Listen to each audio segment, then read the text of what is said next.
Guys जवळ आहेत guys. काय करायचं काय? आता काय सीन माहिती आहे का? वाजले किती? 6:30 झाले. लाईट डाऊन होणार आहे. ठीक आहे, ट्रेन वगैरे येते.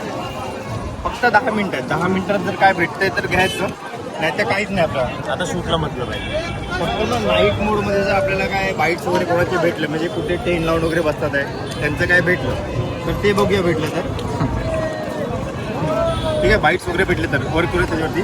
नाहीतर मग कुठेतरी बघायचं आणि आपण पण विश्रांतीगृह करायचं. पण त्याच्या आधी आपल्याला कोणते कोणते शॉर्ट्स भेटलेले आहेत ते लाईनअप वगैरे लावून घ्या पाहिजे. तर नॉर्मली असंच कच्चा लाईनअप लावूया आणि मेन लाईनअप लावायला एका साईडला बसतो आणि मेन स्टोरी डिस्कस करायला एका साईडला. कारण अर्ध्याचं असतं स्टोरी बाकी आहे. हां, आणि ते काय आपलं ठरलं पण नाही की आपल्याला हे करायचं ते करायचं. तिकडे काय करायचं आहे? खाली बसतो. होय काय विश्रांतीगृह त्याला पुढे कुठे बसले आपण काय बोलू नाही.